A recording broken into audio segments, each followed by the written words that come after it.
కాంగ్రెస్ ఓటమి కాదయా, ప్రభుత్వంలో ఉన్నటువంటి ఆమ్ ఆద్మీ పార్టీ ముఖ్యమంత్రి ఓడిపోయిండు.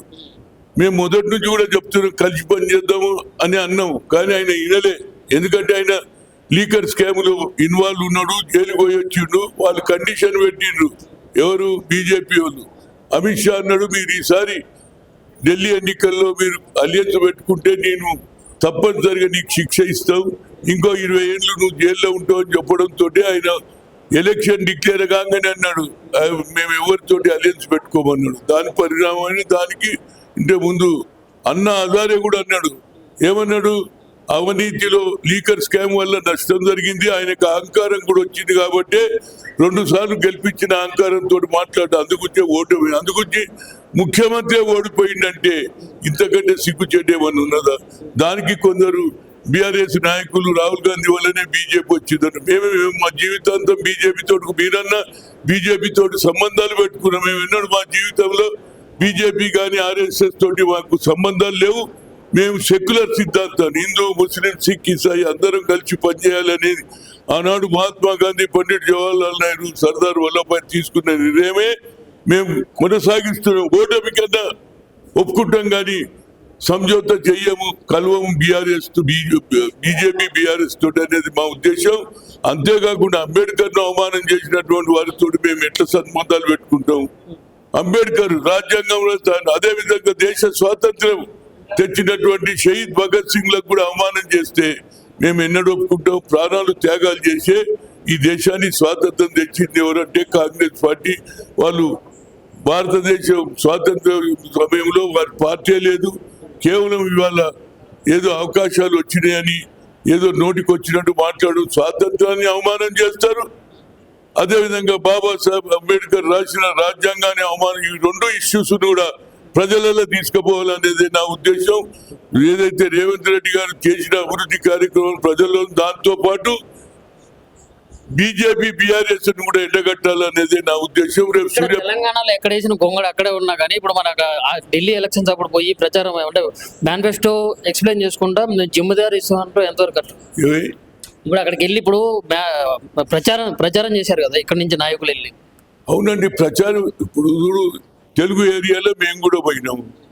తెలుగు ఏరియాలో పోయినా కానీ ఆడ ఏదైతే లోకల్గా ఉన్న ఏదైతే తెలుగు వాళ్ళు ఉన్నారో దానికి కారణం ఎవరు? చంద్రబాబు నాయుడు. ఆయన బీజేపీ పోయి ఆయన మొన్న ఏదైతే సంక్రాంతి పండుగ పెద్ద ఎత్తున చేశాడు ఏపీ గెస్ట్ హౌస్లో.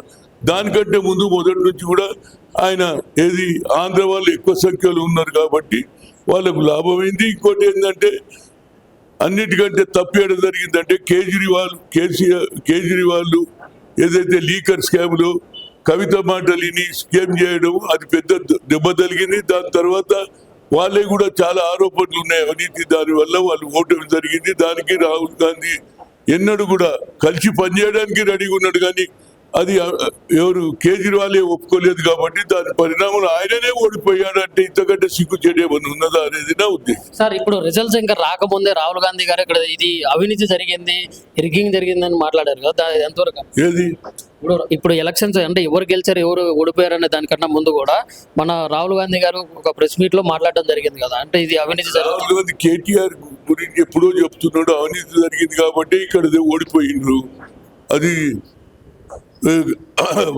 జరిగినదండి అందరికీ తెలుసు. మరి ఏదైతే ప్రాజెక్టు కుంగిపోవడం కానీ అదేవిధంగా వేరియస్ ఇష్యూలలో కరప్షన్ కానీ దానివల్ల వాళ్ళు ఓటు పాలైండ్రు. వాళ్ళు ఇక్కడ కాన్సన్ట్రేట్ చేయకుండా ఎక్కడ కాన్సన్ట్రేట్ చేసి ఉండ్రు? ఏది మహారాష్ట్రలో కాన్సన్ట్రేట్, అబ్కి బార్ కిసాన్ అక్కడ ఎక్కువ ప్రాధాన్యత. ఇక్కడ రైతులు చనిపోతే కూడా ఒక పైస ఇవ్వకుండా పంజాబ్ అదేవిధంగా ఏది ఇతర రాష్ట్రాలలో బీహార్లో కూడా ఇవ్వడం జరిగింది. దాని మీద ఈయన ప్రజలు వ్యతిరేకంగా నిర్ణయం తీసుకున్నారు. కాంగ్రెస్ గెలిపించడానికి కారణం ఏంటంటే సోనియా గాంధీ గారు 6 డిక్లరేషన్ అన్నది తప్పనిసరిగా చేస్తారు. అదేవిధంగా సోనియా గాంధీ మీద ఒక అభిమానం ఏంటంటే తెలంగాణ ఇస్తా అన్నది ఇచ్చింది.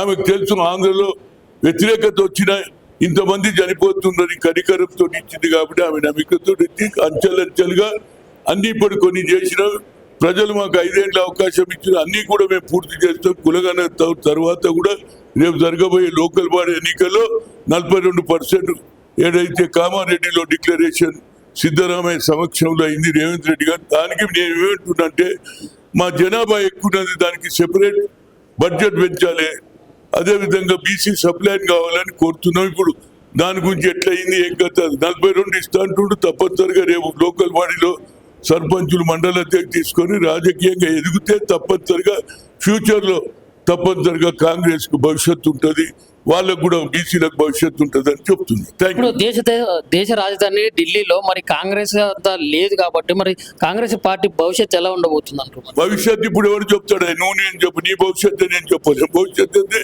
జరిగిన తప్పుదారులను సరిదిద్దుకోవడానికి ప్రయత్నం చేస్తాం.